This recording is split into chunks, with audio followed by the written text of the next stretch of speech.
sucede de un momento a otro, donde va a existir una pérdida auditiva, la cual puede ser unilateral o bilateral, pero esta es de tipo neurosensorial.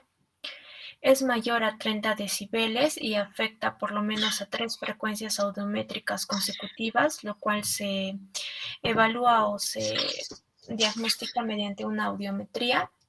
Además que se desarrolla en un tiempo menor a 72 horas y es importante también decir que es un síndrome de múltiples causas y muchas veces no se llega a identificar cuál es la causa que lo está ocasionando. Primero, recordemos que el oído, una de las principales funciones del oído es la audición. Esta la va a realizar al hacer perceptible el estímulo sonoro físico o las ondas sonoras que ingresan por el canal auditivo. Esto se hace mediante 3 pasos. El primer paso es la transmisión de la energía física hasta el órgano de Corti, es decir, la transmisión de las ondas sonoras por el canal auditivo externo y llegan al órgano de Corti, donde como segundo paso se transforma en energía eléctrica. Este también es un proceso llamado transducción. Y posteriormente esta energía ya convertida en energía eléctrica va a viajar hasta la corteza cerebral, pasando por múltiples núcleos cerebrales, también pasando del puente al cerebelo y finalmente llegando a la corteza cerebral, más específicamente a las áreas 21, 22 y 41 y 42 de Brodmann. En la epidemiología, esta viene a ser incierta. La incidencia se considera como entre 11 a 77 por 100.000 personas por año. Sin embargo, se dice que podría ser más. Solo que el 65% de los pacientes que llegan a tener esta hipoacusia también tienen una recuperación espontánea, por lo que nunca llegan a acudir a un centro de salud o a un hospital o emergencia, por lo que no se llegan a identificar esos casos. La mayoría de las personas que sufren esta hipoacusia va a ser personas entre 43 y 53 años. No hay diferencia entre hombres y mujeres, en ambos se presenta por igual y llega a representar hasta el 1,2% de las urgencias hospitalarias de otorrinolaringología.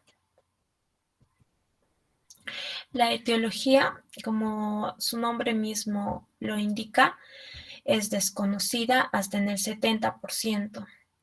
En caso de sí llegar a reconocer qué es lo que le está causando, pues puede estar asociada a múltiples causas. Generalmente pueden ser infecciosas. Esto generalmente es por una etiología viral y hasta los 2/3 de los pacientes que vienen por hipoacusia súbita refieren haber estado con una enfermedad del tracto respiratorio superior en las semanas anteriores. Entonces, muchas veces la causa es también infecciosa. También puede ser por fármacos ototóxicos como aminoglucósidos, vancomicina, diuréticos, etc. También puede ser por causas neoplásicas, el neurinoma del acústico, la carcinomatosis meningia u otras neoplasias. También el trauma tanto encefálico o el trauma de presión o un trauma acústico puede causar esta hipoacusia. Incluso patologías sistémicas pueden causarla, como patologías autoinmunes o vasculares, y entre otras muchas causas, ¿no?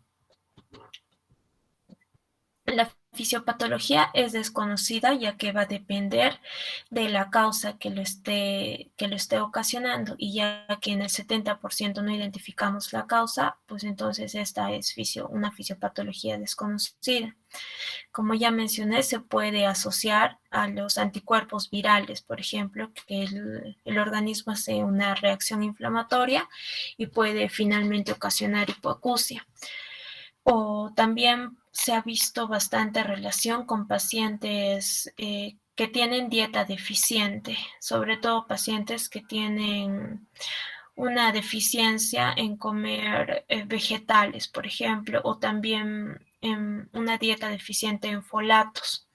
También se ha asociado a pacientes con síndrome metabólico, a dislipidemias, diabetes mellitus, hipertensión arterial y la arteriosclerosis, ya que todas estas patologías tienen en común la, la afección de los vasos, entonces estaría disminuyendo la irrigación de la arteria laberíntica sobre todo y posteriormente haciéndose una hipoacusia.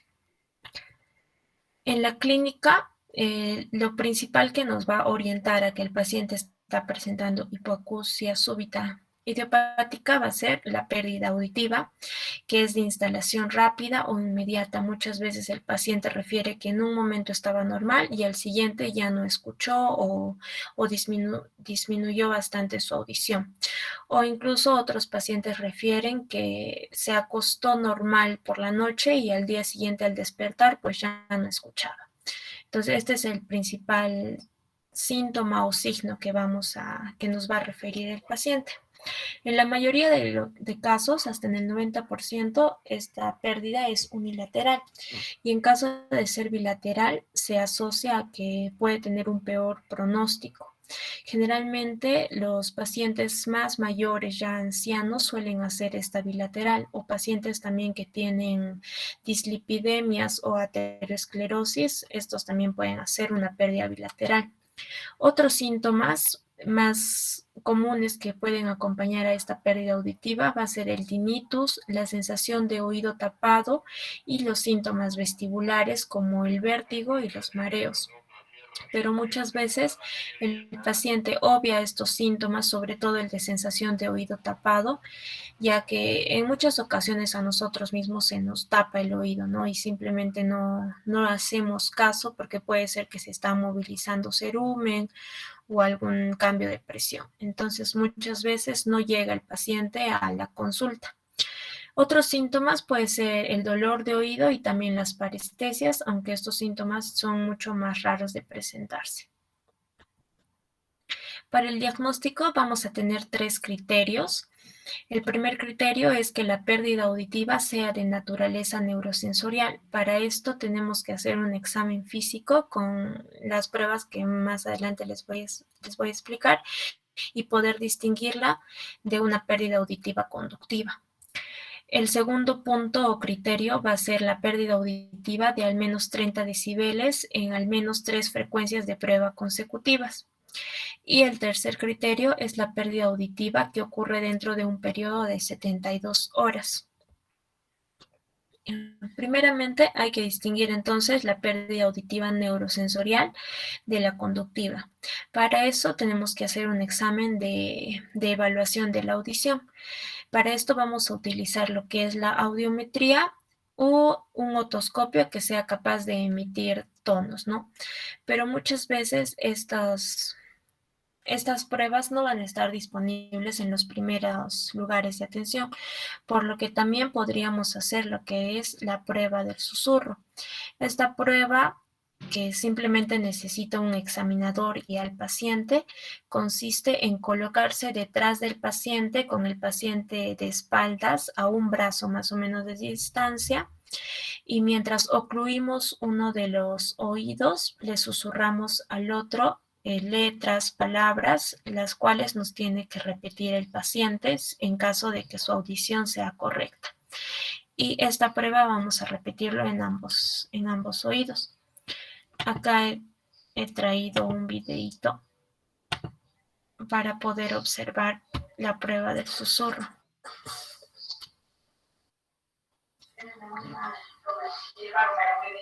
Aquí primeramente le saluda y le explica lo que le va a realizar a la paciente. Y posteriormente ya le hace el examen. Señora Irma, vamos a iniciar la prueba. Ya estoy colocada atrás de usted a un brazo de distancia. Vamos a empezar evaluando el oído derecho. Entonces voy a incluir el oído izquierdo. Voy a hacer pequeños círculos. Recuerden que estoy inhalar, exhalar y con mi voz más bajita le voy a decir unos números y unas letras. Terminando, usted me va a decir cuáles son esos números que le estoy diciendo. Bueno, vamos a comenzar.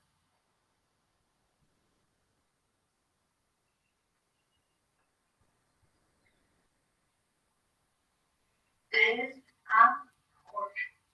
Ahora, al otro lado.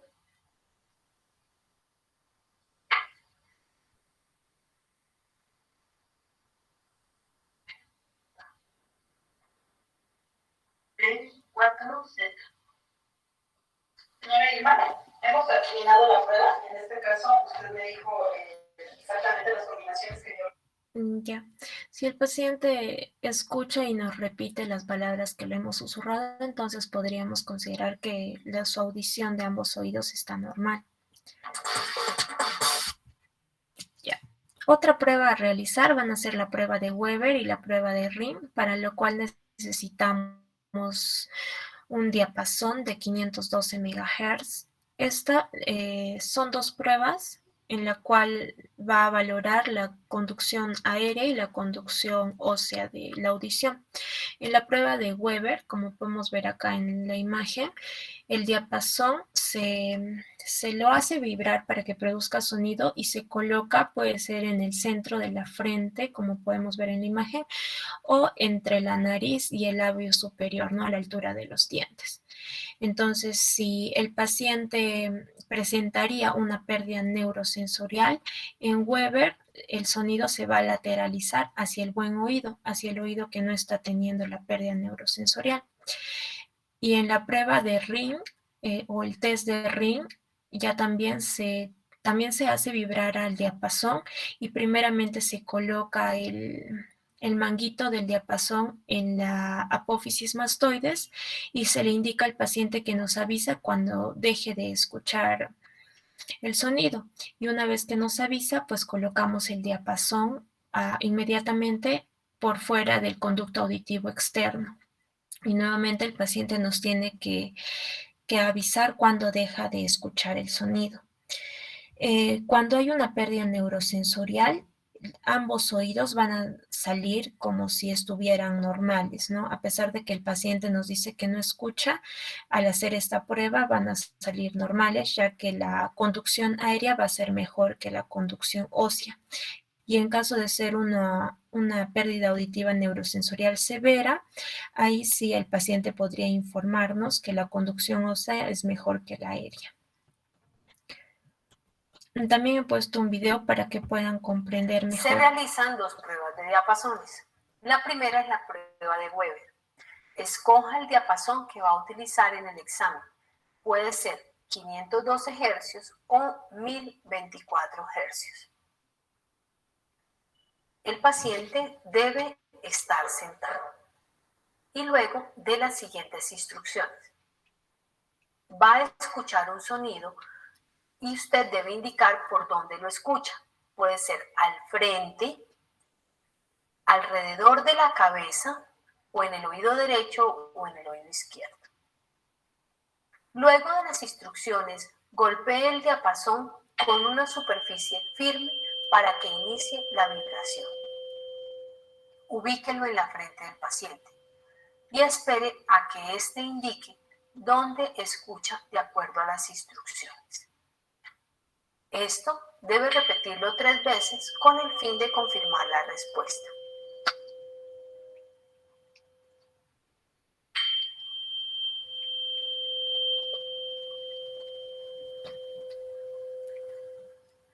La siguiente prueba es la prueba de Ring.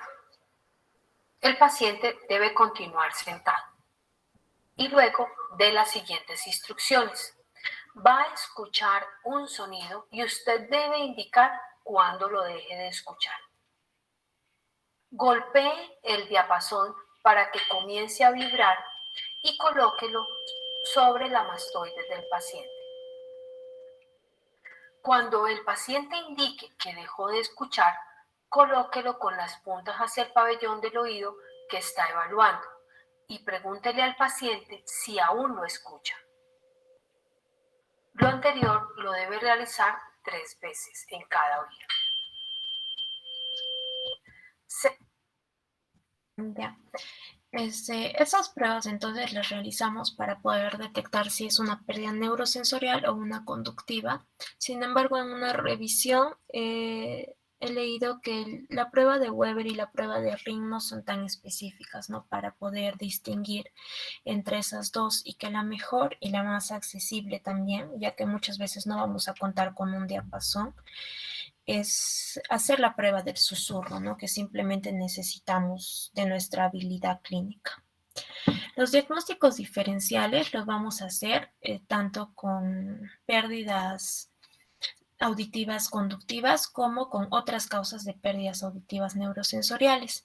La pérdida neurosensorial idiopática, es decir, la cual no encontramos una causa, va a ser hasta el 1% de los casos. Y también va a depender de si la pérdida neurosensorial es bilateral o si es unilateral. La unilateral suele ser de mayor preocupación, ya que el paciente generalmente va a presentar otros síntomas neurológicos, como síntomas neurológicos focales, ¿no? Puede ser por un ataque cerebrovascular o una isquemia o algún neurinoma del acústico. Ya. Posteriormente, luego del examen físico, también tenemos que hacer una historia clínica detallada. En esta vamos a preguntar los antecedentes del paciente, por ejemplo, si es que ha sufrido algún traumatismo o se ha expuesto a ruidos fuertes o a un cambio de presión muy brusco, nos estaría orientando a que esa puede ser la causa. Si es que hay dolor o enrojecimiento ocular, podría asociarse a un síndrome de Cogan, ya que este suele ser la hipoacusia más la queratitis aguda. También, si la pérdida auditiva que presenta es fluctuante, podríamos hablar de una enfermedad de Meniere. Si es que tiene síntomas neurológicos focales, ya nos orientaría más hacia un ataque isquémico, un ataque hemorrágico. Si es que hay enfermedades autoinmunes o vasculitis de base, podría estar el paciente haciendo síntomas también de hipoacusia.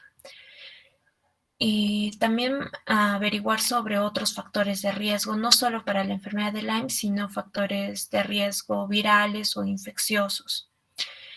Y también la exposición a medicamentos ototóxicos, ¿no? Como aminoglucósidos o diuréticos de asa, o tal vez el paciente está recibiendo quimioterapia, entonces ya nos estaría orientando a que esa sería la causa. Luego tenemos que hacer un examen físico de oído. Aparte de investigar la audición, pues siempre hay que hacer un examen físico general, ¿no? Ver el oído externo, el pabellón auricular, si es que hay presencia de lesiones, de secreciones, un examen utilizando el otoscopio para ver la integridad de la membrana timpánica y también un examen de pares craneales. Generalmente no se suele solicitar imágenes, pero en caso de que el paciente tenga otros síntomas de importancia, entonces podríamos solicitar la resonancia magnética con contraste. Esta imagen se prefiere por encima de la tomografía, ya que nos va a identificar tumores más pequeños, por ejemplo, que no llegan a identificar la tomografía. Y en caso de no contar con una resonancia, pues se podría hacer una tomografía computarizada de hueso temporal junto con otra prueba llamada respuesta auditiva del tronco encefálico. Esta sería mucho más completa que simplemente hacer una tomografía. Y luego podríamos complementar también nuestro examen físico y clínico con una evaluación laboratorial dirigida, ¿no? Según lo que estemos sospechando que es la causa de la hipoacusia idiopática. Para el tratamiento, sepamos o no sepamos la causa, este se va a hacer con glucocorticoides. Si hemos logrado identificar la causa, que es en el 30% de los casos, además de utilizar glucocorticoides, pues tenemos que tratar la causa, si no el problema se va a hacer recidivante. Y en caso de no identificarlo, aparte de utilizar los glucocorticoides, hay que educar al paciente sobre la enfermedad, de que es idiopático, que muchas veces vamos a desconocer la causa y de que con los glucocorticoides va a mejorar también su audición. Ya los glucocorticoides que vamos a utilizar puede ser por vía sistémica, por vía intratimpánica, o podemos usar ambas vías. Estos de preferencia se tienen que iniciar dentro de las 2 semanas de iniciados los síntomas, aunque en otras revisiones indican que se puede extender hasta las 8 semanas de iniciados los síntomas. Pero mientras más antes uno inicie la terapia, pues los resultados y el pronóstico va a ser mejor. En la vía sistémica, lo que se prefiere es la administración de prednisona 60 miligramos por vía oral, una vez por día por 10 días. Y en la vía intratimpánica se prefiere el uso de dexametasona 10 miligramos por mililitro a 0.5 mililitros una vez por semana por 3 semanas. Y en caso de que los síntomas o la hipoacusia sea refractaria, podemos utilizar ambos, no tanto la vía oral como la vía intratimpánica. Luego de 2 semanas volvemos a reevaluar al paciente para ver si va a continuar con el tratamiento o si le vamos a adicionar algún otro tratamiento. Si la audición ha mejorado en más de 10 decibeles y la pérdida auditiva es menor a 20 decibeles en comparación con la audición inicial, entonces no va a necesitar tratamiento adicional. De caso contrario, sí vamos a adicionarle otro tratamiento. En algunas revisiones se ha visto que se puede utilizar los antivirales como aciclovir, por ejemplo, ya que, como les mencioné, muchas veces la causa es viral o está asociada a una enfermedad del tracto respiratorio superior. También se puede utilizar dispositivos de ayuda auditiva o una rehabilitación auditiva, ¿no? Esto valorando al paciente y si los síntomas son recidivantes. El pronóstico en general suele ser favorable y se dice que mientras menos grave sea la pérdida inicial del paciente, pues mayor va a ser la probabilidad de recuperación. Otros factores de buen pronóstico también son que la pérdida auditiva sea aislada o la pérdida auditiva sea de baja frecuencia o que el paciente como síntoma adicional presente tinnitus y que no tenga vértigo. Y eso sería todo, doctora. Gracias. Muy bien, Diana, muy bien. A ver, tus preguntas, ¿cuáles son? Ya. A ver, responde Marjorie. Un momentito.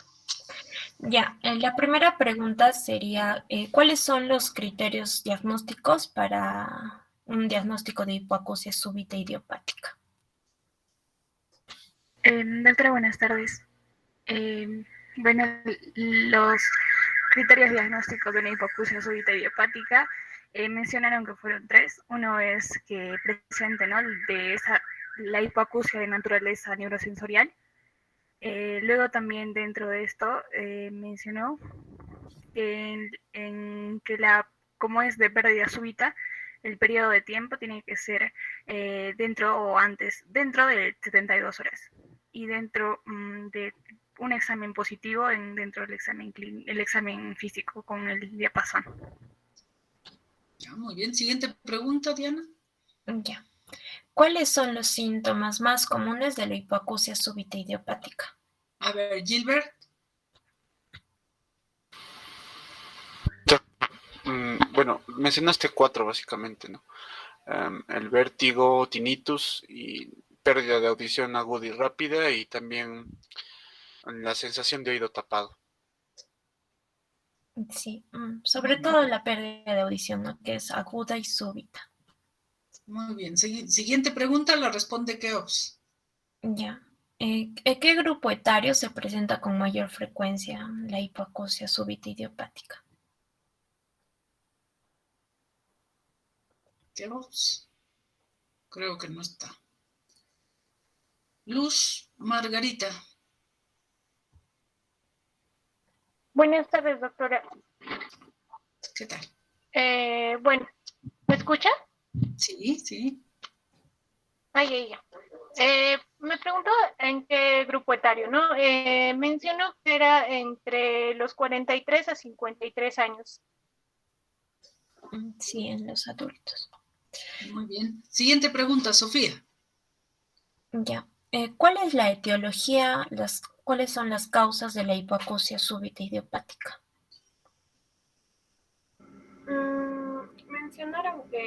podía estar asociado a lo que es enfermedades infecciosas, autoinmunes, también a lo que es ACVs y traumatismos cráneoencefálicos, pero en sí no tiene una causa específica. Bien. Siguiente pregunta, responde Julio. Ya. ¿Cuáles son los factores de riesgo más relacionados con la hipoacusia súbita? Mencionaste, por ejemplo, problemas relacionados con los triglicéridos y lípidos, dislipidemias, arteriosclerosis, hipertensión, diabetes mellitus. También hay etiologías infecciosas, ¿no? Como las virales, como el virus herpes simple tipo 1, el virus de la varicela zoster, la influenza, ¿no? Muy bien. Siguiente pregunta, responde Camilo. Ya. ¿Cómo distinguimos la pérdida auditiva neurosensorial de la pérdida conductiva?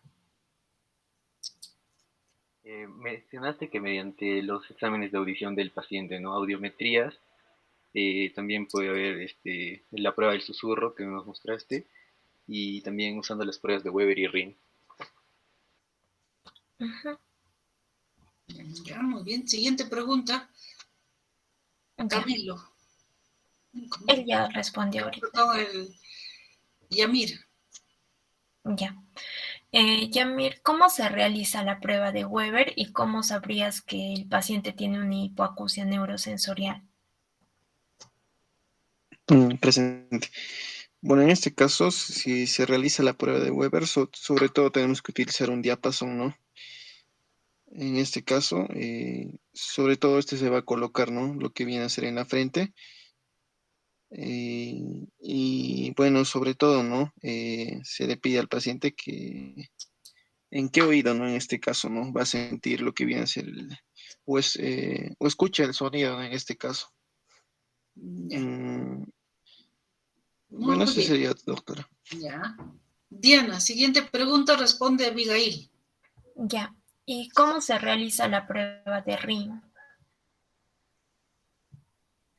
Doctora, buenas tardes. La prueba de Ring se realiza, esta se coloca inicialmente el diapasón vibrante sobre la apófisis mastoides, ¿no? Hasta que ya no se escuche.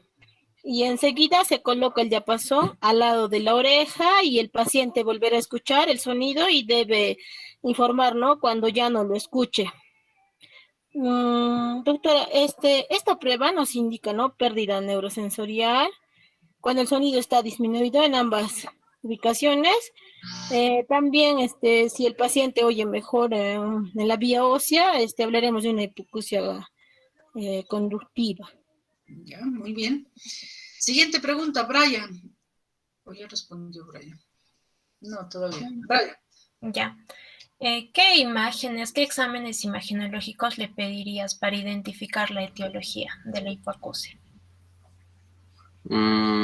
Aunque estas no van a ser muy útiles, ya que en el 70% de los casos, como lo mencionaste, no se llega a esclarecer la etiología de la hipoacusia neurosensorial, ¿no? Pero podríamos pedirle resonancia magnética con contraste o tomografía computarizada del hueso temporal. Siguiente pregunta, responde David. Ya. David, ¿cuál es el tratamiento de la hipoacusia súbita idiopática? De la hipoacusia súbita idiopática, creo que, no creo, sino son los glucocorticoides en todos los casos. Y sepamos o no sepamos la causa.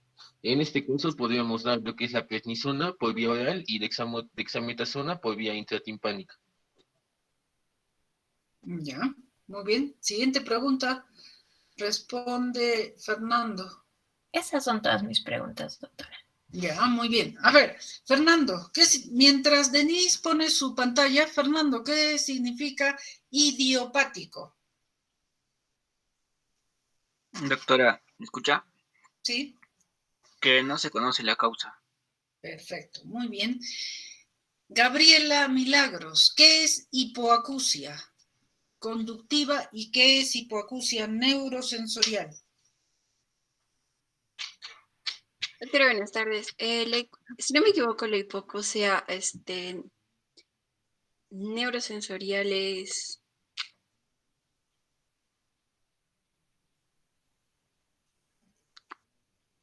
Bueno, si no te acuerdas, lo vamos a aclarar después. No, es verdad.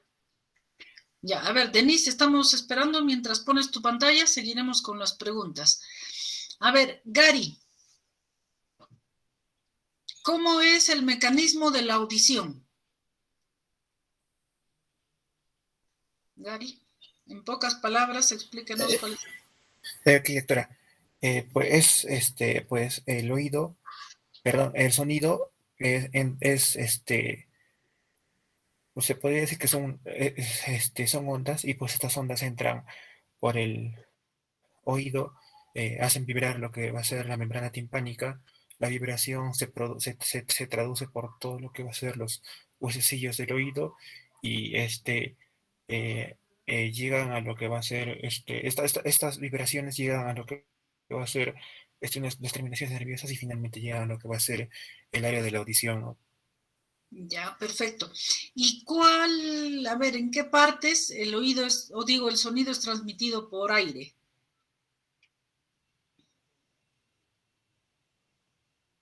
Gary, ¿qué dice?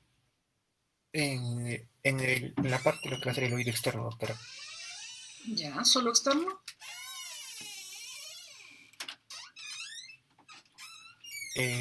Oído externo y oído medio. Ya, el medio también, el medio es una caja de aire, ¿no? Si bien es cierto, ya no es la onda vibrante, sino el movimiento de los huesecillos, pero estos huesecillos se mueven en una caja aérea. Entonces, todo lo que pase de déficit auditivo en este espacio del oído externo y la caja del oído medio se llama hipoacusia conductiva, ¿ya? De conducción, transmisión o vía aérea también se llama, porque justo hay aire en esas cavidades. Y si se produce después de la ventana oval para atrás, que sería pues los líquidos endolinfáticos, las células ciliadas, el nervio, entonces eso se llama hipoacusia neurosensorial, hipoacusia de percepción o hipoacusia de vía ósea también, ¿ya? Muy bien, adelante, Denise. Doctora, buenas tardes, ¿se me escucha? Sí. Doctora, buenas tardes, compañeros, buenas tardes. En esta oportunidad les voy a presentar lo que es la otitis externa maligna del diabético. Bueno, vamos a ver una recopilación de la historia. Esta otitis externa maligna fue descrita en 1988 por Raymond, quien ha observado a los pacientes diabéticos. El primer caso fue reportado por Metzler y Kellerman en 1959 en un anciano diabético fallecido a consecuencia de lo que es una osteomielitis del hueso temporal producido por esta patología, que va a ser una complicación. En 1968, Clauder describió lo que es un grupo de 13 pacientes que presentaban lo que es la diabetes y afectados por lo que son procesos inflamatorios necróticos de lo que es principalmente el conducto auditivo externo, causado por lo que la patología principal o el causante patológico, la pseudomonoriginosa, donde han presentado complicaciones frecuentes de base de cráneo. Ahora vamos a ver un recuento de la anatomía.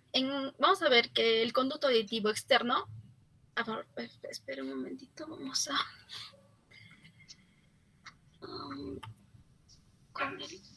ya.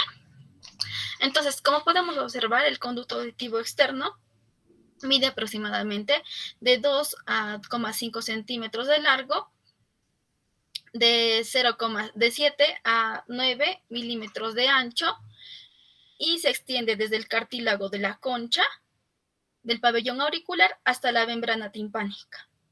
Recordemos que también este conducto va a formar es una pequeña como una S echada, donde hay un estrechamiento también.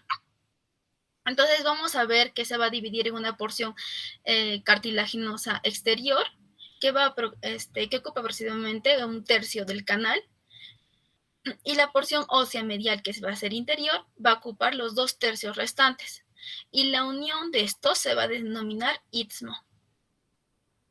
Es la región más estrecha del conducto auditivo. La porción cartilaginosa externa está revestida, como sabemos, por la piel, una piel gruesa, y en cambio el conducto interno ya también es por un epitelio que se va a descamar progresivamente. Entonces tenemos de que una mínima inflamación o si manipulamos el conducto auditivo externo con una instrumentación inadecuada, va a provocar lo que es un dolor y una lesión importante. Y tenemos que tener en cuenta que el receso timpánico inferior es una pequeña depresión de la cara medial inferior del conducto auditivo. Adyacente a la membrana timpánica tenemos los desechos que pueden acumularse en esta área, ¿no? Y causar lo que es una infección. El epitelio que está revestido este canal es escamoso queratinizante y sufre, como dije anteriormente, el desprendimiento continuo. Ahora, tenemos que tomar acá en cuenta y importancia lo que es las fisuras. Esta fisura de Santorini que vemos acá está en el piso del conducto auditivo externo, que también está acompañado, como vemos acá, de las glándulas, ¿no? Tenemos las glándulas sebáceas y también en los folículos pilosos. Ahora, esta fisura de Santorini son una serie de fisuras embriológicas en la cara anterior de la porción cartilaginosa del canal, a través del cual van a pasar lo que son tejidos neurovasculares. Y estas fisuras también van a permitir lo que es la propagación potencial de las enfermedades en el canal auditivo y la región parotidia, ¿no? Así como también la articulación temporomandibular y los tejidos blandos de la pared superior del cuello. Entonces vemos, la introducción de esta patología. Dentro de otros sinónimos que va a presentar, que tiene, son de esta enfermedad de otitis maligna del diabético, son osteomielitis de la base del cráneo o la ostitis externa progresiva necrotizante, ya que pueden aparecer en el oído externo, ¿no? Y también pueden continuar al oído medio e invadir también otras estructuras vecinas, produciendo así complicaciones graves, donde va a haber complicación también y toma de los pares craneales, pudiendo llegar a lo que es esta base de cráneo. Entonces vamos a ver que dentro de la epidemiología, los pacientes diabéticos de edad avanzada son la población con mayor riesgo de la otitis externa, o de esta otitis externa maligna, ¿no? En lo que es una revisión, se ha descubierto que más del 90% de los adultos con este tipo de enfermedad tenían alguna forma de intolerancia a lo que es a la glucosa. Se han propuesto varias hipótesis para explicar esta predisposición en los diabéticos, que incluye lo que es una microangiopatía, que va a presentarse en el canal auditivo, que también puede ocurrir con mayor frecuencia en personas de edad avanzada, y también un aumento del pH en el cerumen diabético. Tomamos en cuenta que el pH normal es de 4 a 5. Sin embargo, hay también dice la susceptibilidad a la otitis externa maligna se ha correlacionado con el nivel de intolerancia a lo que es a la glucosa, como les mencionaba. Y vamos a ver que, por el contrario, hay la otitis externa maligna. Es rara lo que es en niños, menor del 20% de casos reportados. Y estos niños afectados tienen la probabilidad de, ¿cómo adquieren esta enfermedad? Es porque están inmunoprimidos. Pueden tener una malignidad por enfermedad de fondo o tienen una desnutrición. Estos niños tienden a desarrollar lo que es una fiebre y leucocitosis en asociación con otras infecciones, y son más propensos en los adultos a tener una bacteremia, ¿no? Por pseudomonas aeruginosa concomitante. Entonces acá vemos unas imágenes de los pacientes. Este es un niño, un caso de un lactante de 5 meses de edad. Inicia esta patología unos días antes de ser internado, donde presentó lo que son hipertermias de 39 grados centígrados, presentó otodinia, inflamación retroauricular derecha, irritabilidad, ¿no? Y consulta con los médicos, y estos pensaron que era una otitis externa que podría ser medicada por lo que es la amoxicilina por 48 horas.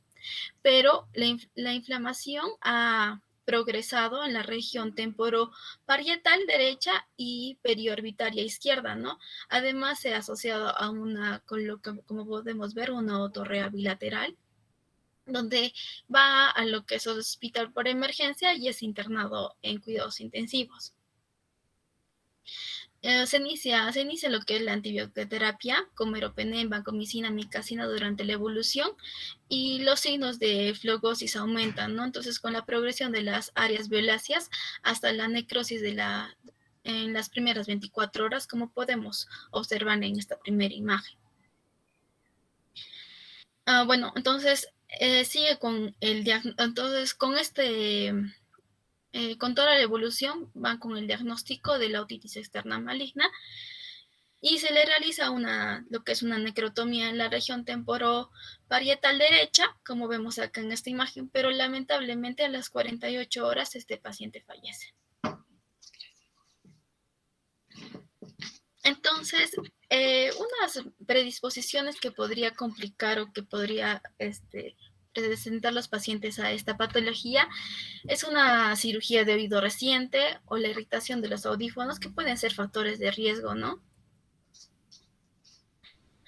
Ahora vamos a ver cómo se produce la otitis externa maligna del diabético.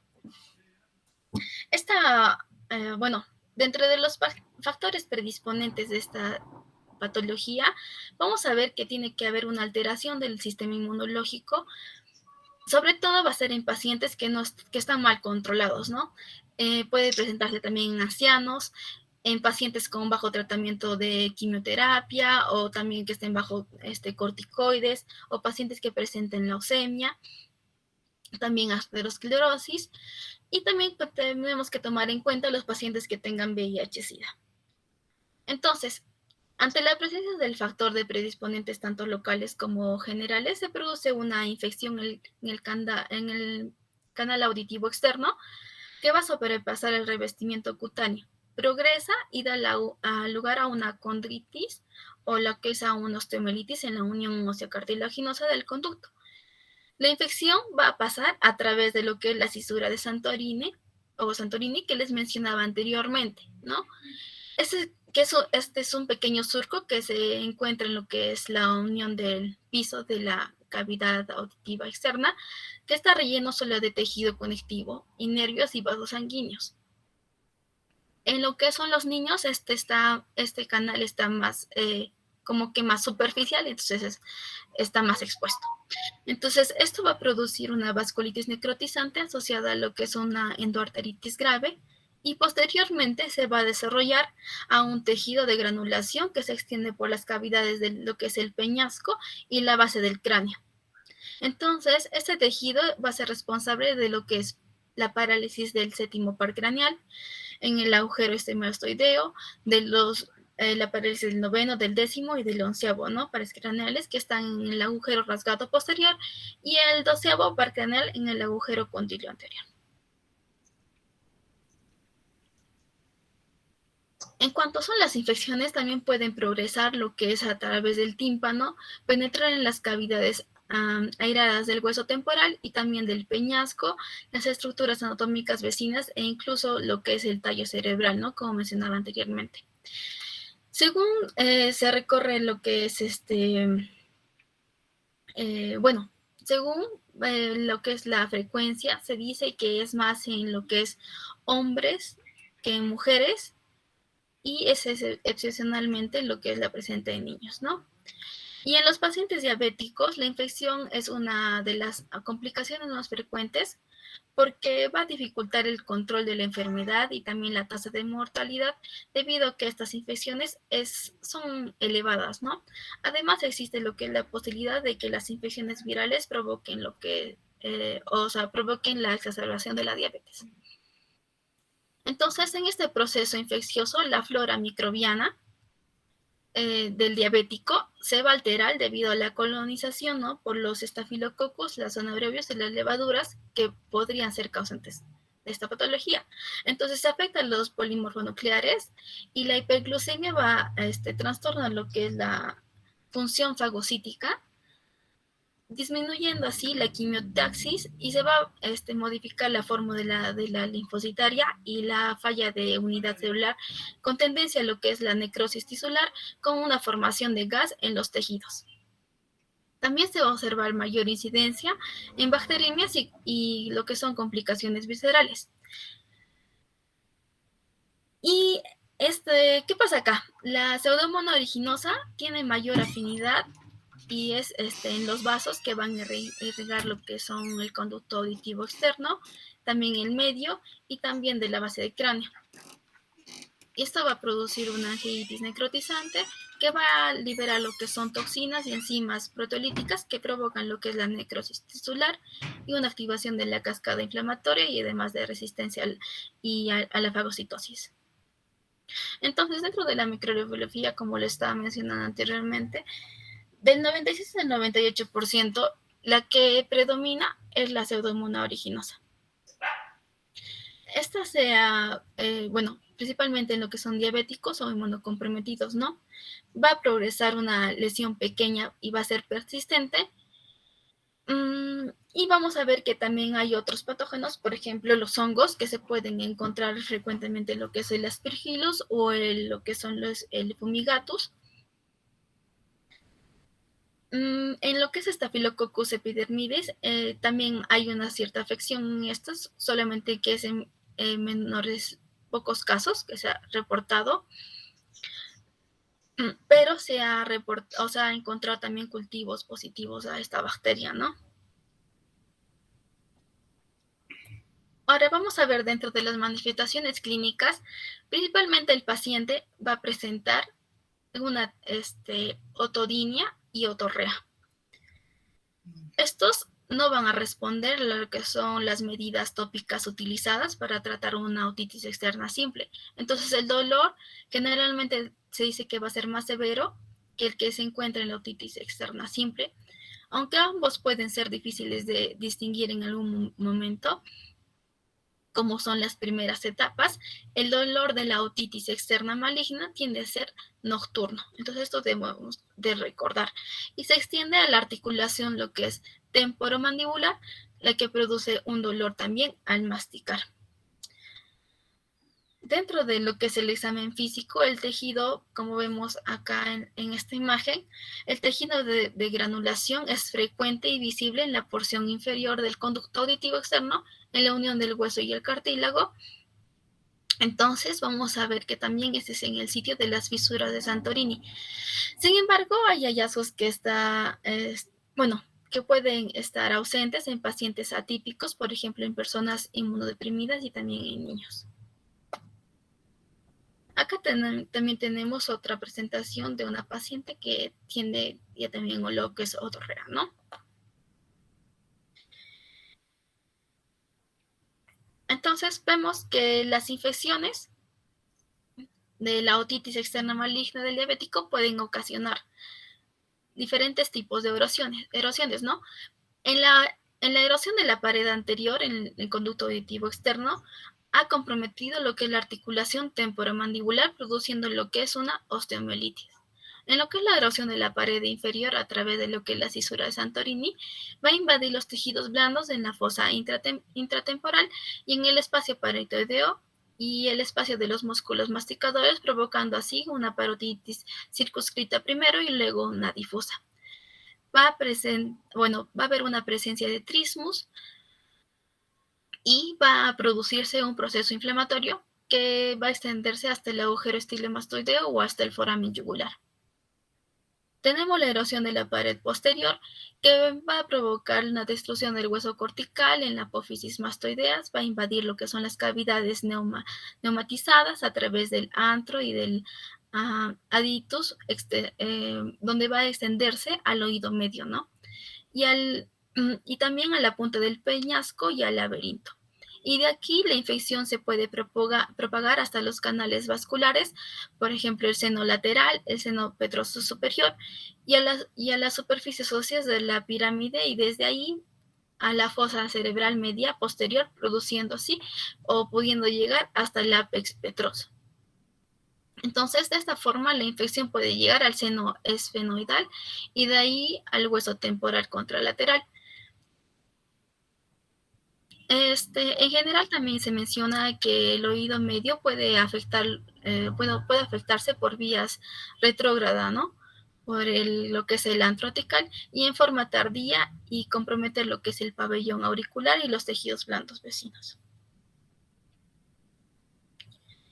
Entonces vamos a ver acá un cuadro que son los criterios para el diagnóstico de la otitis externa maligna. Entre los criterios mayores tenemos la otalgia, que vamos a mencionarlo como ototinia, intensa, persistente, y también recordemos que va a ser nocturna. Tenemos la otorrea purulenta, la inflamación del tejido conductivo auditivo externo, el tejido de granulación, que es más frecuente en varones, las zonas de necrosis cutáneas, óseas, microabscesos, cuando se realiza la cirugía, y la mamografía óseo con tecnicia 99 positiva. Entre los criterios menores vamos a ver un aislamiento de pseudomonas aeruginosa, la imagen radiológica de necrosis ósea o pacificación de las cavidades neumáticas, pacientes inmunocomprometidos y afectación de las paredes craneales y un paciente senil. Y acá tenemos otra caracterización según los criterios propuestos por la OMS, que se acepta que el paciente tiene una otitis maligna diabética cuando se cumplen al menos 3 de los requisitos siguientes. Primero, una detección de la pseudomonas aeruginosa en el estudio bacteriológico de la secreción óptica, la otitis externa o media persistente, la presencia de un tejido de granulación en el conducto auditivo externo, la afectación de tejidos blandos óseos y vecinos, y afectación neurológica que va a tomar los pares craneales, o meningitis de absceso cerebral, y confirmación radiológica de lo que es una osteomielitis del conducto auditivo externo, de las celdas mastoideas o de la base del cráneo.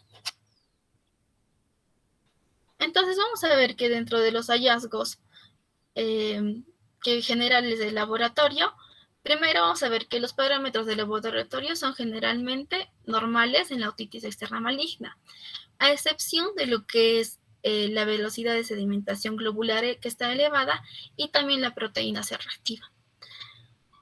Aunque son inespecíficas, estas dos van a estar como que sorprendentemente elevadas, y es una anomalía, ¿no?, del laboratorio que es más característico, y es una forma útil, ¿no?, que nos va a ayudar al diagnóstico y también a la actividad de la enfermedad. Dentro de los estudios de microbiología se deben realizar lo que son los cultivos y el drenaje del canal auditivo, o también de las granulaciones, y enviarlos a tinción Gram y estos cultivos, y también debe enviarse con un tinción y cultivo para hongos, para descartar otro patógeno. Entonces, eso también nos va a ayudar a enviar. También tenemos que realizar un hemocultivo antes de comenzar con los antibióticos. Y tomar en cuenta que los pacientes inmunodeprimidos y los niños en particular pueden ser bacterémicos sin signos de evidencia de toxicidad. Dentro de las pruebas de imágenes vamos a tener la tomografía computarizada y la resonancia magnética. Bueno, tenemos la tomografía computarizada, que es ideal para la evaluación de las erosiones óseas. Nos permite evaluar lo que son la extensión de la enfermedad al macizo petroso y los espacios temporales, ¿no?, peritubáricos, también parifaringios, y a la articulación temporomandibular de lo temporomandibular. Entonces, como vemos acá en esta imagen nos va a presentar una tomografía axial que demuestra la erosión de la corteza mastoidea, como vemos acá en las flechas. Y la siguiente imagen ya también nos está mostrando una apicitis petrosa del oído izquierdo.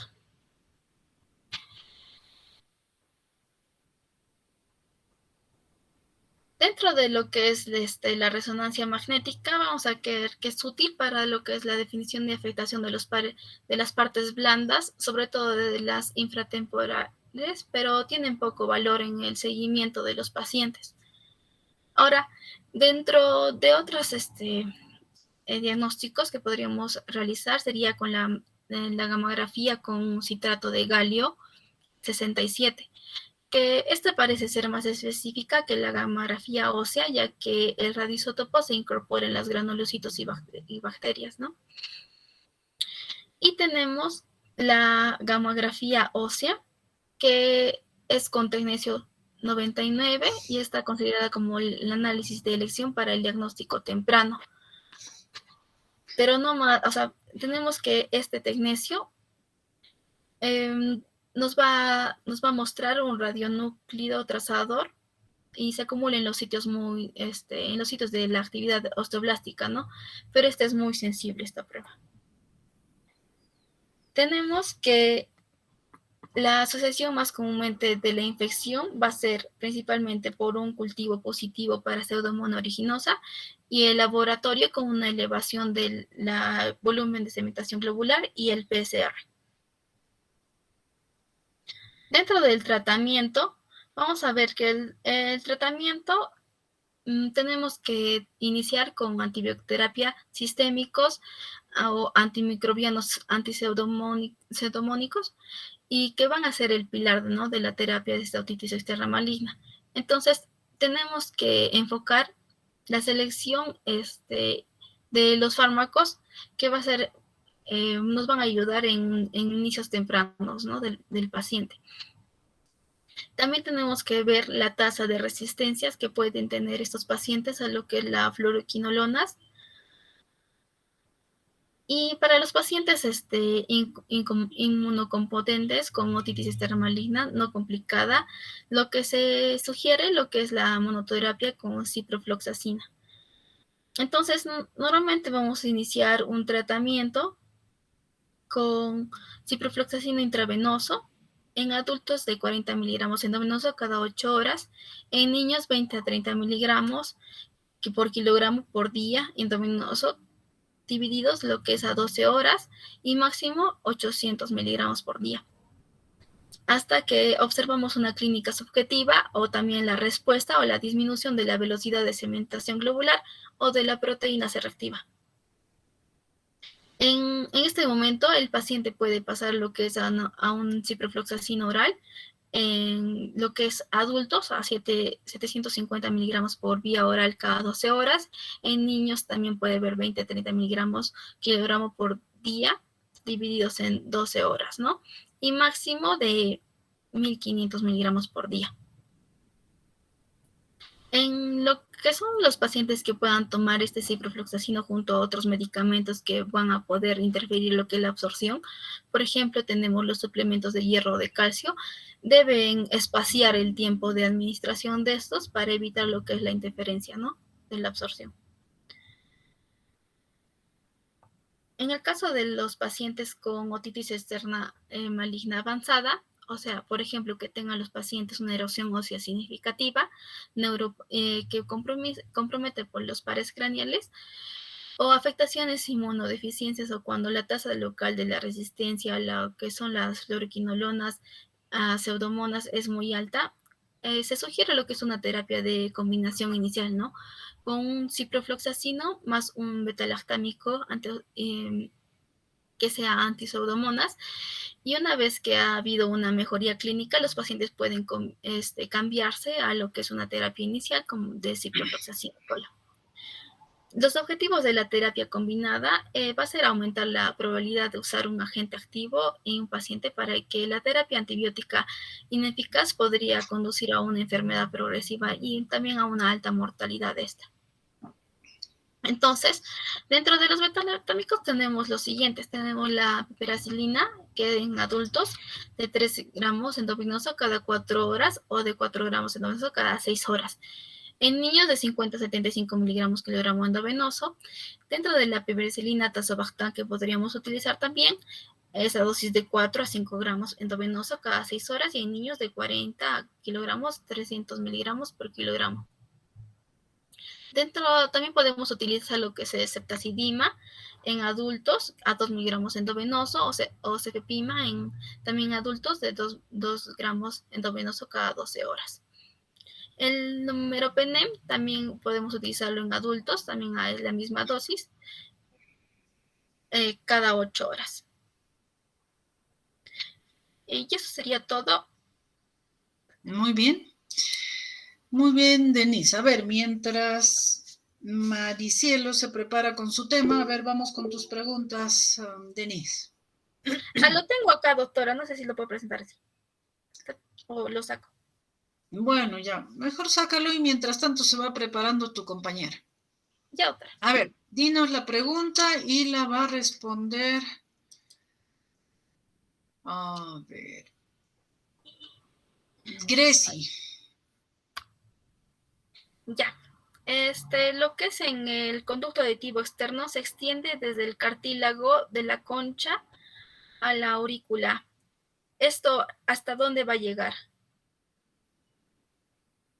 No hasta la membrana timpánica. Ya, está bien, doctora. Muy bien. Siguiente pregunta. Responde Yamir. Disculpe. Está salteado Yamir. ¿Cuál es la principal causa de la otitis externa? Te voy a mencionar. ¿Va a ser viral, dermatológica, bacteriana o por alergia? A ver, Keops quería responder, creo. Vamos. Es que me dijeron que me había llamado, pero no le escuché. Supongo que se había perdido el enlace. Ya, doctora, responde, doctora. Pregúntame. A ver. Ya, que responda Keops y luego Yamir, ¿ya? Vamos. La bacteriana es la causa principal. ¿Cuál es la pregunta, Denise, para Keops? Ya, ¿cuál es la principal causa de la otitis externa? ¿Es viral, dermatológica, bacteriana o por alergia? Mientras Maricielo se prepara. ¿Se me escucha? No, no se me escucha. Medio entrecortado, pero se te escucha. Doctora. Sí, Maricielo. Doctora, buenas tardes. ¿Expongo de una vez? ¿Presento? Eso es lo que estamos diciendo. Ve preparando tu pantalla, ponla ahí. Mientras te esperamos, vamos haciendo las preguntas. Comparte tu pantalla, Maricielo. Muy bien, Keops, continuamos. Sí, le mencioné que la principal causa era la bacteriana. Ya, estoy bien, doctora. Muy bien. A ver, Denise, la siguiente pregunta y responde Yamir. El microorganismo más frecuente responsable es Acinetobacter, Pseudomonas florens, Endobacterias, la Pseudomonas aeruginosa. En este caso es la Pseudomonas aeruginosa, la más frecuente. Muy bien, siguiente pregunta, responde Johan. Ya, te voy a mencionar unas características y tú me vas a decir cuál es la correcta. Tenemos la microangiopatía en el canal auditivo puede ocurrir con mayor frecuencia en personas de edad avanzada. El cerumen diabético va a haber un aumento en el del pH. O bueno, vas a elegir cuál es la incorrecta, ¿ya? La susceptibilidad de la otitis externa maligna se ha correlacionado con el nivel de intolerancia a la glucosa. Y la otitis externa maligna es una enfermedad rara en niños. ¿Cuál es la incorrecta de las que te mencioné? ¿Qué dice Sebastián? Johan. Creo que no está. A ver, Julio, responda a esa pregunta. Ok, ¿puedes repetirme por favor la última parte? No le escuché, por favor, May. Ya. Te voy a mencionar 4 frases y de las 4 me vas a decir cuál es la incorrecta. Tenemos que la microangiopatía es el canal auditivo que puede ocurrir con mayor frecuencia en personas de edad avanzada. El cerumen diabético va a haber un aumento del pH. La susceptibilidad y la otitis externa maligna se ha correlacionado con el nivel de intolerancia a la glucosa y tenemos que la otitis externa maligna es una enfermedad rara en niños. ¿Cuál de estas enunciados es incorrecto? La susceptibilidad de la otitis externa maligna se ha correlacionado con el nivel de intolerancia a la glucosa. Ya, está bien, doctora. Ya. Bien, a ver, siguiente pregunta, responde Kevin. Ya, vamos a ver cuáles son las manifestaciones clínicas que son primordiales en una otitis externa maligna. A ver, Kevin, ¿está? Doctora, no entendí lo que me dijo. Creo que es acerca de la externa maligna, ¿no? De no complicada. No. ¿Cuáles son las manifestaciones, o sea, las clínicas de un paciente con otitis externa maligna? ¿Qué podemos encontrar? Signos y síntomas de la otitis externa maligna.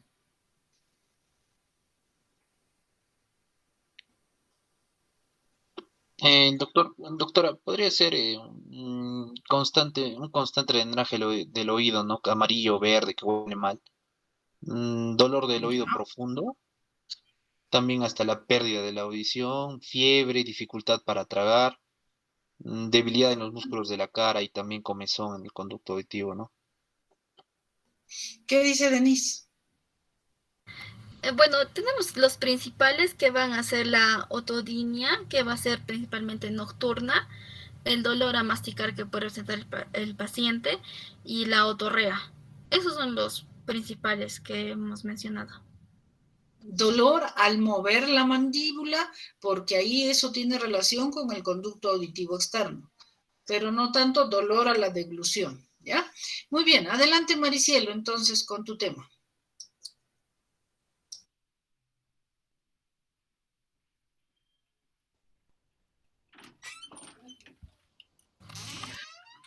Doctora, buenas tardes. Compañeros, buenas tardes. Yo voy a exponer sobre el neurinoma del acústico. Para empezar, vamos a ver un gráfico donde vamos a recordar cómo es la estructura de los nervios. Y para ello vamos a reconocer lo que es el nervio vestibulococlear y vamos a observar que va a tener dos ramas. La primera que es el nervio coclear y la otra que va a ser el nervio vestibular. Ahora vamos a hablar y vamos a definir qué es el neurinoma de Shamoma. Vamos a ver que van a ser tumores de tipo benignos que van a estar derivados de las células de Schwann del octavo par craneal, que comúnmente van a surgir de la porción vestibular del octavo par craneal. En la epidemiología tenemos que va a ser el tumor más frecuente del ángulo pontocerebeloso y la mediana edad en el momento del diagnóstico es de aproximadamente a los 50 años. Estos tumores van a ser unilaterales en más del 90% de los casos y va a estar afectado puede afectar tanto el lado derecho e izquierdo con igual frecuencia, pero también se va a presentar en la misma cantidad o en la misma proporción en ambos sexos. Los schwannomas vestibulares bilaterales, en este caso ya también son más raros, pero se observan principalmente en los pacientes que van a tener la neurofibromatosis tipo 2. Entre las causas vamos a ver que vamos a tener una causa genética que va a estar originado por mutaciones del gen supresor de tumores en el brazo largo del cromosoma 22 y este codifica la proteína llamada merlina que va a ser la encargada de controlar la proliferación de las células de Schwann.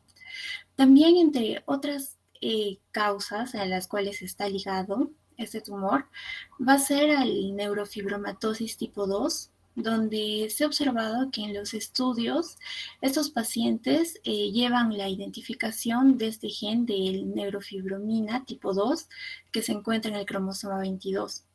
La exposición infantil también se ha visto que en algunos niños que han tenido alguna radiación por afectaciones benignas en la cabeza y cuello, también se ha asociado en ellos un mayor riesgo del schwannoma vestibular, en la cual hubo un estudio donde 2.311 niños que fueron irradiados entre el año 1939 a 1962, se identificaron que 41 de esos niños llegaron a presentar lo que son los neurinomas de schwannomas vestibulares, que se encontró en un periodo de latencia de entre los 20 a 55 años.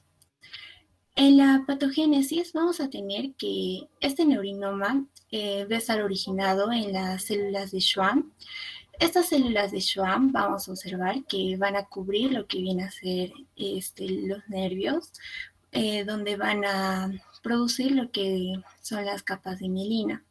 El 95% de los schwannomas nacen de la rama vestibular superior, y también va a ser más frecuente en la porción superior, ya que en esta van a presentar lo que es la mutación genética de la proteína merlina, que es la supresora de la generación tumoral en el cromosoma 22. También hay una clasificación. En este caso vamos a observar la clasificación de Cox. Clasifica en 4 estadios. En el primer estadio vamos a ver que va a estar el estadio intracanalicular o fase otálgica. En el estadio 2 tenemos el estadio cisternal o la fase trigeminal. En el estadio 3 tenemos el estadio de compresión del tronco encefálico, cuando mide mayor de 2,5 centímetros. Y el último estadio es el estadio hidrocefálico. También vamos a tener que va a haber otra clasificación, que es la clasificación de Robert Kacker. También clasifica en 4 estadios, donde podemos observar aquí el estadio intracanalicular. Y tenemos el estadio 2, que es el cisternal. El estadio 3, que es el estadio compresivo leve, como observamos aquí.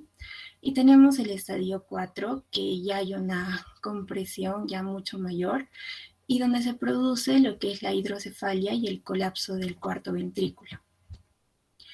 En la anatomía patológica se va a caracterizar porque van a ser tumores sólidos y en algunos casos van a haber formaciones quísticas. La superficie va a ser color gris, amarillenta, con una cápsula de 3 a 5 micras, y este va a tener 2 tipos de proliferación celular. Tenemos la proliferación que se va a denominar Anthony A y Anthony B.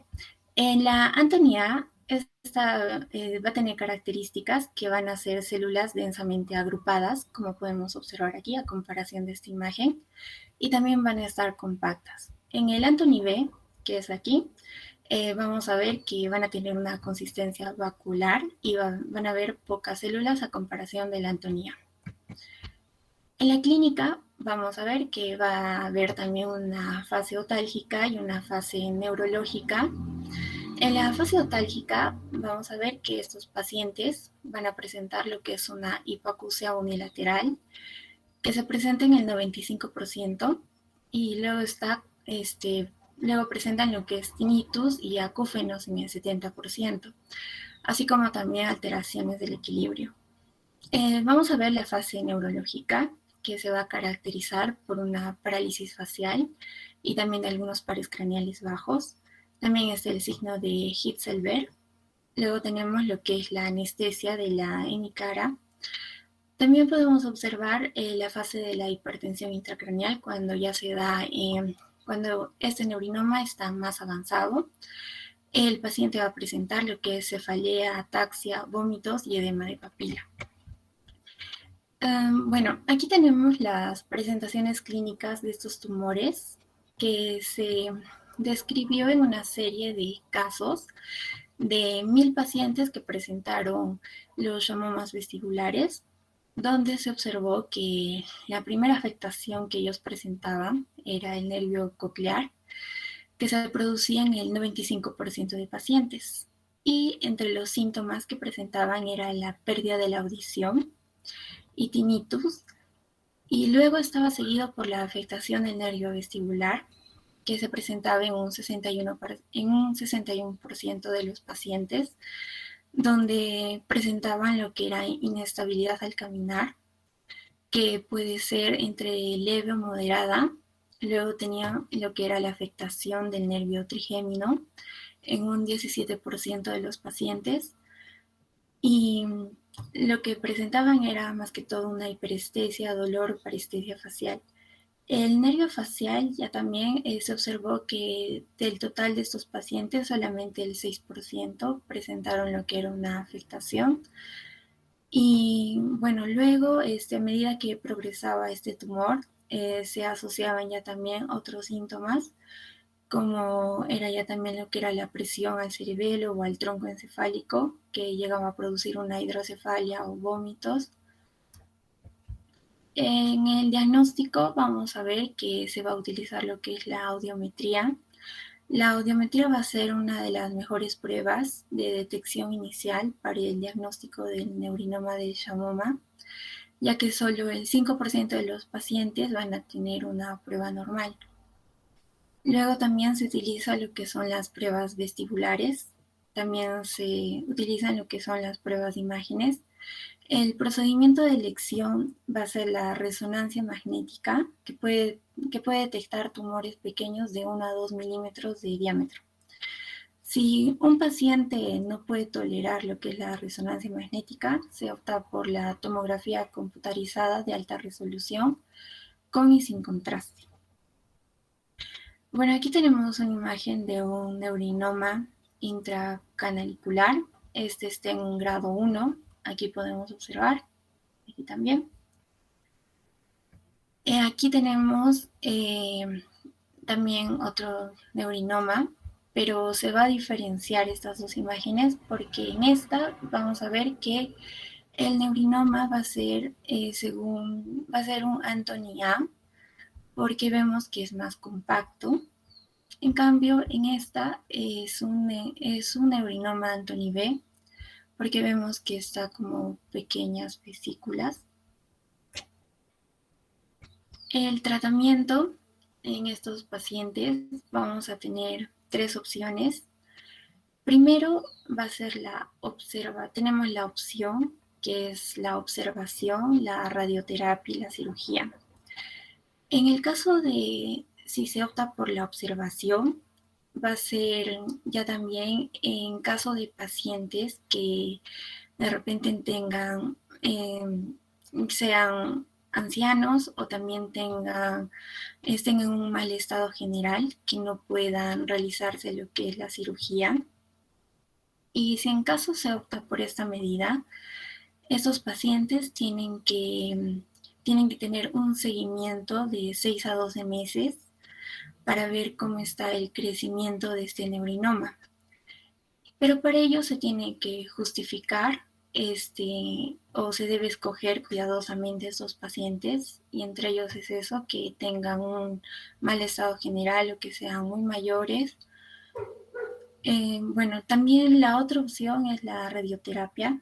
Se irradia estos neurinomas cuando son menores a 30 milímetros y también que estén poco sintomáticos. Si en caso se va a optar por la cirugía,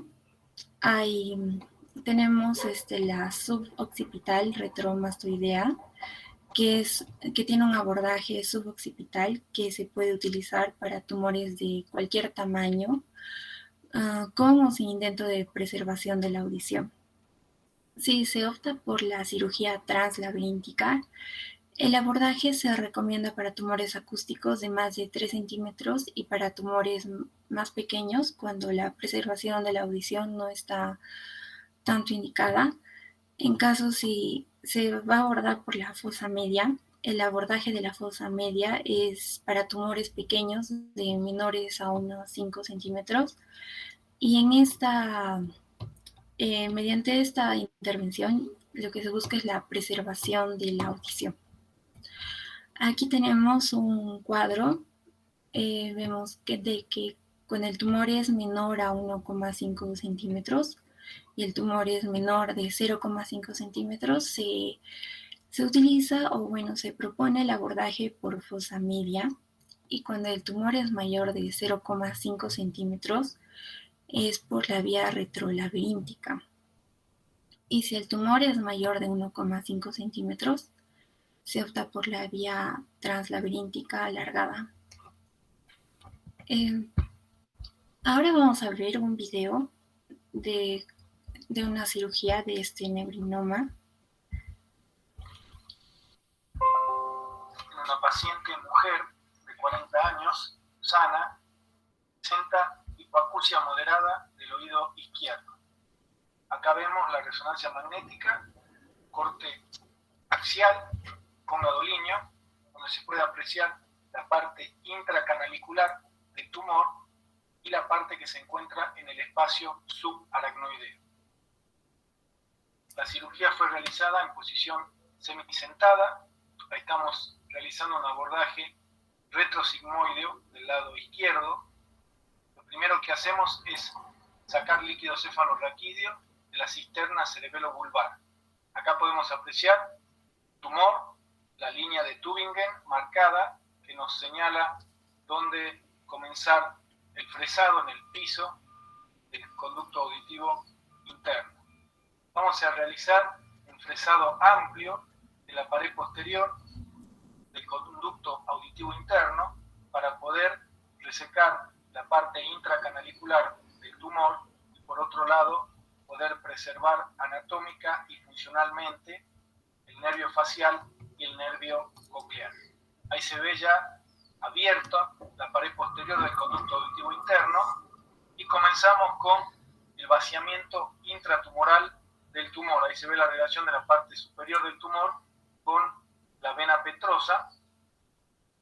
Se ve parte del vaciamiento y la relación con el tumor. Entonces, utilizando el plano aracnoideo, ahí estamos separando la vena petrosa de la parte superior del tumor y por otro lado, siguiendo también con el plano aracnoideo, separando el séptimo y el octavo de la parte inferior del tumor. Siempre, muy importante, mantener el campo limpio con suero y esa es ya la resección de la parte más lateral del tumor. Siempre es importante explorar el fondo del conducto auditivo interno porque muchas veces quedan pequeños pedacitos de tumor, como se ven ahí, es útil muchas veces colocar un endoscopio. Vista final, tentorio, cuarto nervio, vena petrosa, quinto nervio, protuberancia, acá una vista inferior con los pares bajos, yendo hacia el foramen yugular y la resección completa con la preservación del séptimo y del octavo y el fresado a nivel del conducto auditivo interno. Con mayor aumento, el octavo nervio por detrás, el séptimo nervio, el facial por delante, y es muy importante al final de la cirugía tomar un pequeño pedazo de músculo de la región occipital y colocarla en el lugar donde hicimos el fresado de la pared posterior del CAI para prevenir una fístula de líquido cefalorraquídeo por el oído medio y a través de la nariz. Y después de colocar el pedacito de músculo, colocamos algún sellante o cola de fibrina, como se puede ver en el video. Y acá podemos ver la resonancia magnética de control con la resección completa de la lesión, tanto en su porción intracanalicular como subaracnoidea. Se pudo preservar anatómica y funcionalmente tanto el nervio facial como el nervio coclear. Muchas gracias. Doctora, eso es todo. Ya. Entonces, Maricielo, a ver tus preguntas. Está bien, doctora. La primera pregunta es, ¿qué es el neurinoma del acústico? A ver, responde Maybel. Doctora, buenas tardes. El neurinoma del acústico son tumores que van a derivarse de la célula de Schwann, sobre todo del octavo par craneal, y que, bueno, comúnmente van a surgir de la porción vestibular de este par craneal. Ya, muy bien. Siguiente pregunta, responde Mirla. Marcar verdadero o falso. ¿El neurinoma del acústico es un tumor maligno? Falso. Muy bien. Siguiente pregunta, Noelia. ¿En qué patología los neurinomas del acústico son bilaterales? ¿En la neurofibromatosis, doctora, tipo 2? Sí, está bien. Muy bien, siguiente pregunta, responde Obed. Mencione los estadios de la clasificación de COS. Está bien, en el estadio 1 va a haber es a nivel intracanalicular o una fase otálgica. El 2 es un estadio cisternal o fase trigeminal, menor a 2.5 centímetros. Y la 3 es un estadio de compresión del tronco encefálico con un mayor a 2.5 centímetros. Y el 4 es hay un estadio con hidrocefálico. Sí, está bien. Muy bien, siguiente pregunta, responde Roylit. Según la anatomía patológica, menciona la alternativa correcta. La primera alternativa es, habitualmente no son tumores sólidos. Alternativa B, presentan una superficie rosada. Alternativa C, según la proliferación celular Anthony A, las células están densamente agrupadas y compactas. Alternativa D, según la proliferación celular Anthony B, están densamente agrupadas. ¿Qué dice? Doctor, la alternativa C, según la proliferación celular Anthony A. Están densamente agrupadas y compactas. Sí, está bien, doctora. Muy bien. Siguiente pregunta, entonces responde Sofía. Según la clínica del neurinoma del acústico, ¿cuál es el síntoma que se presenta con mayor frecuencia? Alternativa A, cefalea. Alternativa B, tinnitus. Alternativa C, hipoacusia unilateral. Alternativa D, hipoacusia bilateral. Alternativa E, vómitos. Va a ser una hipoacusia unilateral.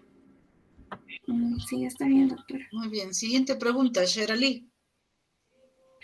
En el diagnóstico, ¿cuál es la prueba de imagen de elección? A, ecografía. B, resonancia magnética. C, tomografía. Mencionaste que era la resonancia magnética. Sí, doctora. Muy bien. Siguiente pregunta, Teo.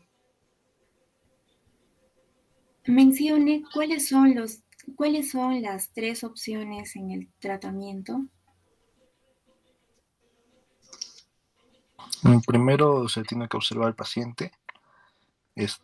Luego, si es que el paciente empeora, se inicia la radioterapia y al final la cirugía. Sí, doctora. ¿En ese orden, Maricielo, o es que depende de las circunstancias que hay que elegir alguna? Depende de la circunstancia de cada paciente, se escoge la terapia más adecuada. Claro, depende de las circunstancias, ¿no? Porque lo ideal es de que detectado un tumor hay que sacarlo. Ahora, pues en uno que tenga esto de la fibromatosis, que quizás observarlo un poco, a ver si sigue creciendo o se detiene un poco. Si es que el paciente está en muy mal estado general, tiene otras complicaciones, entonces quizás pues la radioterapia, ¿no? Porque vemos que de repente no resiste la cirugía, en fin. Pero lo ideal sería la cirugía. Bien, siguiente pregunta, Valerie.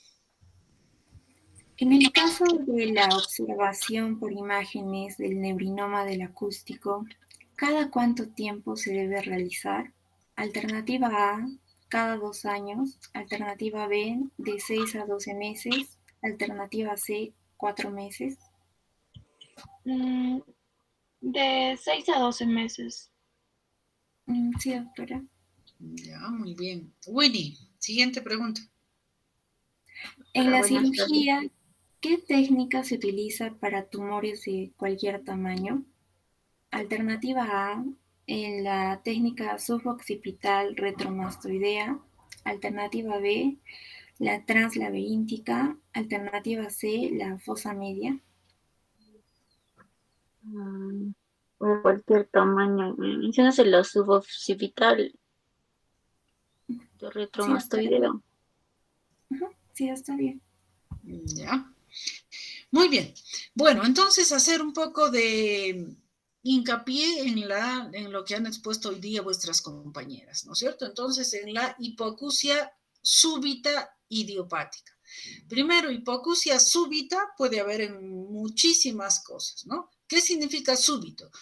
Repentino, rápido, de un momento a otro. Entonces, creo que ya hemos visto, por ejemplo, tapón de cerumen. Uno está el taponcito que se va acumulando, de pronto, pues, le metieron el hisopo y lo ocluyeron totalmente. Entonces, de lo que hace un minuto escuchaba, un minuto después no escucha. Entonces, hay que revisar y, pues, ver si es un tapón de cerumen y el tratamiento fácil. Y lo pueden corroborar, le hacen su lavadito y con eso se vuelve nuevamente a escuchar. Ahora, otro tipo de hipoacusia súbita, ¿no? Pues que se meta un cuerpo extraño, en fin. Y a lo que quiero llegar es que en cuanto un paciente refiere a hipoacusia súbita, hay que hacer el descarte, los diagnósticos diferenciales, que puede ser, como vuestra compañera lo ha mencionado, desde un tapón de cerumen hasta un neurinoma del acústico.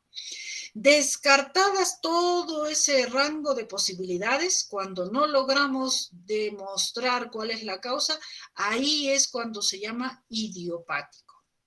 Entonces, saber reconocer eso.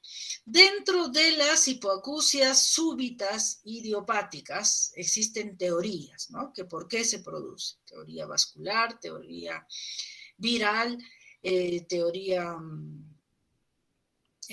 nerviosa, por ejemplo, y por cierto, ahora en esta etapa de COVID, sobre todo en la primera ola, ha habido un incremento bastante notorio de las hipoacusias súbitas. Entonces, aparentemente se le atribuye también a que el COVID podría de alguna forma de repente susceptibilizar a esto de la hipoacusia súbita, fuera de que también la presentación que uno observa de los casos de hipoacusia súbita es en oleadas. Aparece un tiempo hipoacusia súbitas y luego desaparece. Luego aparece nuevamente y luego desaparece.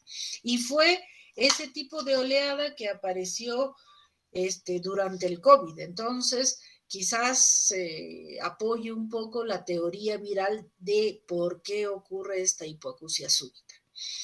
Otro aspecto que deben recordar son los signos y síntomas. Normalmente la hipoacusia súbita idiopática, el paciente refiere primero súbitamente a aparición de acúfenos. A las horas, aparición de la hipoacusia. Y en muchos casos se asocia con los vértigos, ¿no? Y tal como presentó vuestra compañera, la presencia de vértigos ya un poco empeora el pronóstico de estos pacientes, ¿no? Y por supuesto, si la hipoacusia es muy profunda, también la probabilidad de recuperación es ya menor.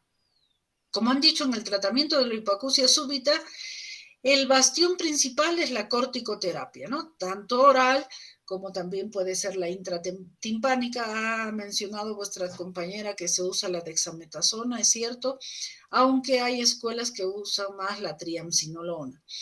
También se puede usar, como se menciona, que puede haber un aspecto isquémico del oído, la cámara hiperbárica también suele ayudar para regenerar. Pero este tratamiento es lo ideal, pues empezar pronto. Por eso es importante que ustedes como médicos generales sepan reconocer la hipoacusia súbita idiopática para intentar dar un tratamiento. Como es idiopático, pues existen teorías y también muchas corrientes de cómo tratar cada una de ellas, pero en la mayoría están de acuerdo en dar corticoterapia en altas dosis, terapia intratimpánica, cámara hiperbárica, por ejemplo. Otros usan también vasodilatadores pensando en que pudiera ser proceso isquémico vascular. ¿Bien? Entonces, saberlo diferenciar, saberlo reconocer para hacer pues el tratamiento lo más prematuro posible. Y en cuanto a detectar la hipoacusia, pues si bien es cierto, la sospecha la pueden hacer por una voz susurrada, el chasquido de los dedos o alguna otra cosa que produzca sonido. La acumetría que ha mencionado vuestra compañera, pero quien nos va a dar con mayor precisión, incluso en niveles y dibujado, es el audiograma de la audiometría tonal liminar. Entonces, el examen de elección para detectar una hipoacusia súbita sería pues una audiometría tonal liminar, que allí va a salir si es neurosensorial, si es conductiva, cuántos grados ha bajado la audición y en cuántas frecuencias, cosa que no nos va a dar ni los diapasones ni la voz cuchicheada. Entonces el examen y ni siquiera los potenciales evocados u otros exámenes. Entonces el examen ideal, incluso su definición está dada en base a el resultado audiométrico que presentan estos pacientes. Bien. Ahora, en lo último que acaba de mencionar vuestra compañera del neurinoma del acústico, neuri viene de nervio, ¿no? Oma de tumor benigno del nervio sería, pero los neurólogos, por ejemplo, sostienen que sería mejor decirle schwannoma porque es una degeneración, un tumor que inicia en las células de Schwann, si bien es cierto del nervio auditivo, o claro, del nervio cócleo-vestibular, pero el término más correcto que sería schwannoma, porque aparece de las células de Schwann de este nervio. La principal manifestación suele ser hipoacusia, y como es un tumor, va creciendo lentamente y va comprimiendo el nervio. Entonces, la manifestación más común es hipoacusia neurosensorial lentamente progresiva, igualmente acompañada de acúfenos que cada vez va en incremento y que luego se van asociando dependiendo de cuánto comprime, porque recuerden ustedes, en el conducto auditivo interno está el nervio facial, está el nervio cócleo-vestibular. Entonces, si empieza en el nervio coclear, pues hipoacusia, acúfenos, si va comprimiendo el nervio vestibular, va empezando procesos de inestabilidad, y si comprime el nervio facial, problemas del nervio facial, ¿no? Entonces, estos pacientes ya pueden parestesias en la cara, ausencia de reflejo corneal, vértigos que pueden asociarse. Pero recordar siempre de sospechar de un neurinoma ante algo que va creciendo. Hipoacusia lentamente progresiva asociada a acúfenos también progresivos. Y si vemos el audiograma, había una pequeña caída en agudos y que cada vez está creciendo y generalmente unilateral, la sospecha es fuerte de un neurinoma o schwannoma del acústico. Y como lo ha dicho vuestra compañera, pues la resonancia sería el examen de elección para hacer el diagnóstico de este tumor y el tratamiento quirúrgico. Muy bien, entonces, te tocaría, ¿alguna duda, pregunta? Bueno, ahora pregunto yo entonces, le toca exponer a Fernando. Bueno, ya no tenemos mucho tiempo, o todos tienen un tiempo para extendernos un poco y escucharlo a Fernando, o Fernando, ¿qué dice? ¿O lo dejamos para la próxima clase? Doctora, creo que no, porque tal vez tienen cosas que hacer. Bueno, entonces la próxima clase terminamos con estos temas y también ya, si no hay más dudas, preguntas al respecto de los temas que hemos desarrollado, pues estaremos programando nuestro examen del capítulo de oído. Muy bien. Bien, chicos, entonces nos vemos en la próxima clase. Gracias, doctora. Gracias, doctora. Chao, chicos, chao.